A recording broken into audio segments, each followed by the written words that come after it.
लालू प्रसाद यादव जी की ऐसी कोई भी अचीवमेंट नहीं है कि जिसके कारण से उनको भारत रत्न दिया जाए। विपक्ष की जो बातें हैं बेसलेस, बेबुनियाद बातें हैं। जब वो सत्ता में थे, शासन में थे, तो बिहार को जंगल राज में तब्दील कर दिया।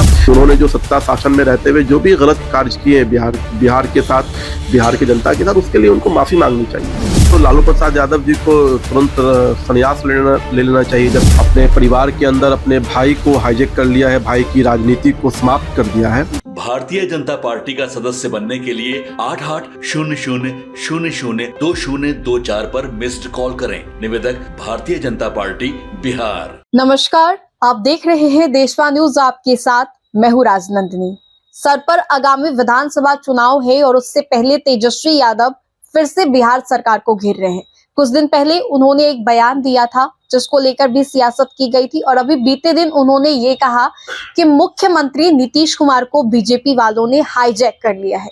उसके बाद से मैं आपको बता दें तो बिहार की सियासत की हलचल काफी ज्यादा तेज हो गई है और इसी मुद्दे पर और भी कई सियासी गलियालों के जो मुद्दे हैं उन पर बातचीत करने के लिए बीजेपी की ओर से दानिश इकबाल जी हैं। तेजस्वी यादव ने कहा आप लोगों पर आरोप लगाते हुए कि आप लोग बीजेपी वाले ने नीतीश कुमार को हाईजैक कर लिया है। नहीं, हाईजैक करने का सवाल ही नहीं है। और क्यों हाईजैक करेंगे? देखो, तेजस्वी यादव ने जरूर अपने परिवार में अपने पिता को हाईजैक कर लिया है, अपने परिवार के अंदर अपने भाई को हाईजैक कर लिया है, भाई की राजनीति को समाप्त कर दिया है।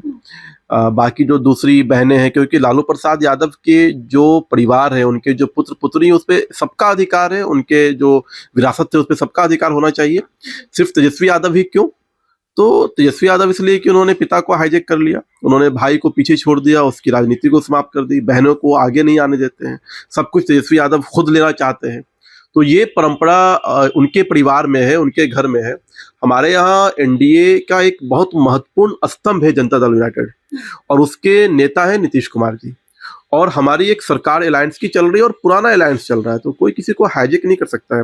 मुद्दे पर, विचारधारा पर, विकास के एजेंडे पर, प्रधानमंत्री की जो नीति है भारत को आगे ले जाने का, बिहार को रफ्तार देने का विकास में, उस नीति के तहत हम लोग सरकार चला रहे हैं। और जो निर्णय होता है वो एनडीए का निर्णय होता है। मुख्यमंत्री जो होता है वो उसका अपना एक विशेषाधिकार होता है, वो निर्णय लेता है, उसमें हमारी भाजपा की जो भी एनडीए अलायंस के साथी है उसकी सहमति होती है।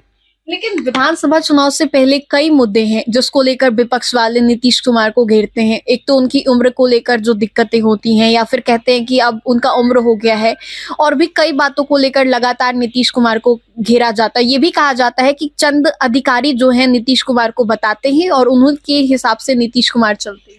देखो, उम्र का सवाल है तो लालू प्रसाद यादव जी को तुरंत संन्यास ले लेना चाहिए, जबकि वो तो राजनीति में बिल्कुल कहीं भी फिट नहीं बैठते हैं, क्योंकि वो सजा याफ्ता हैं, कन्विक्टेड हैं, और उसके बावजूद भी वो चुनाव नहीं लड़ सकते, उसके बावजूद भी वो राष्ट्रीय जनता दल के राष्ट्रीय अध्यक्ष बने हुए हैं। तो सबसे पहले तो उनको उस पद को त्यागना चाहिए। और नीतीश कुमार जी फिट हैं, फिजिकली फिट हैं, मेंटली फिट हैं, और लगातार काम कर रहे हैं। उनके नेतृत्व में बिहार में काम हो रहा है। आप देख रहे होंगे डेली जो है कुछ ना कुछ जो है बिहार में नया हो रहा है, डेवलपमेंट को लेकर के, विकास को लेकर के। कल भी जो है एक नए प्रोजेक्ट्स का शिलान्यास किया गया है। तो नीतीश कुमार जी पूरी तरह से फिट हैं और उन्हीं के नेतृत्व में 2025 में भी एनडीए चुनाव लड़ेगा। विपक्ष की जो बातें हैं बेसलेस, बेबुनियाद बातें हैं, कोई उसमें जो है किसी प्रकार की कोई गंभीरता नहीं दिखती है।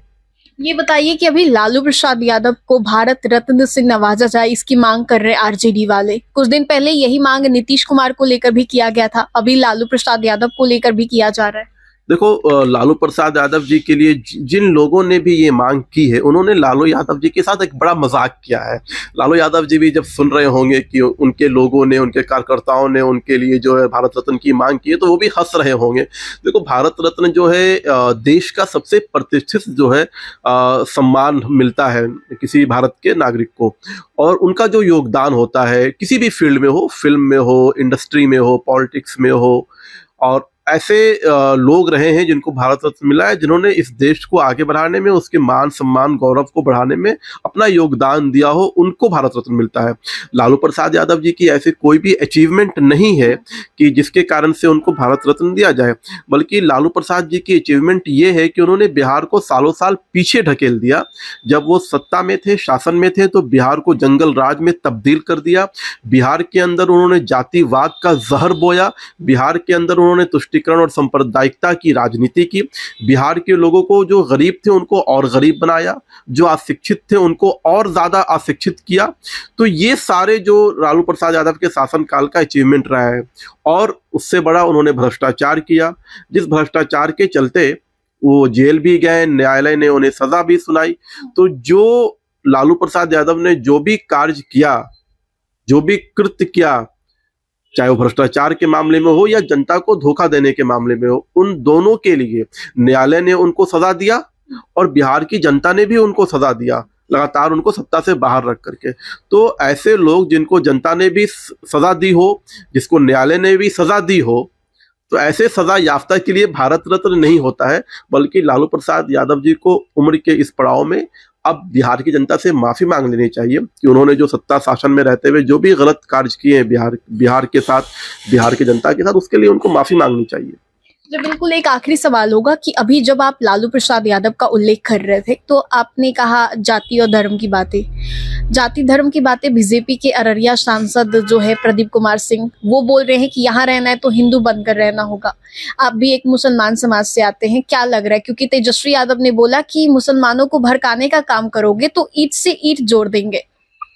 देखो, भारतीय जनता पार्टी ने स्पष्ट किया कि इस तरह के कोई भी बयान को, वो पार्टी का बयान नहीं है, पार्टी की लाइन नहीं है। और अररिया के जो सांसद ने जो बयान दिया, उन्होंने बयान को किस संदर्भ में दिया? उन्होंने ये नहीं कहा कि जो है मुसलमान जो है वो हिंदू हो जाए।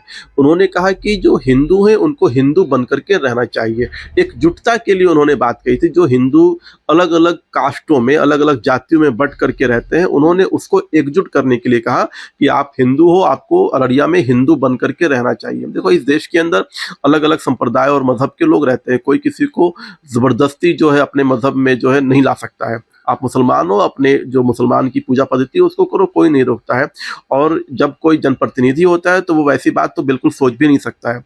तो अररिया के सांसद का जो संदर्भ था वो हिंदुओं को एकजुट करने का था कि जैसे अलग अलग धर्म, मुस्लिम धर्म के अंदर भी जो मुस्लिम धर्म गुरु हैं वो भी मुसलमानों को एक करने के लिए दिन रात काम करते हैं, एक अपना जो है वो घूमते रहते हैं मुसलमानों को जोड़ने के लिए। उसी प्रकार से उन्होंने हिंदुओं को एकजुट करने का काम किया। देखो, भारत के अंदर नरेंद्र मोदी जी के सरकार के रहते हुए कोई भी ऐसी बातें जो भारत को तोड़ने वाली हो, जो सांप्रदायिकता सौहार्द को बिगाड़ने वाली हो, जो खंडित करने वाली हो, ऐसे बयान को या ऐसे लोगों को भारतीय जनता पार्टी बिल्कुल ही बर्दाश्त नहीं करेगी।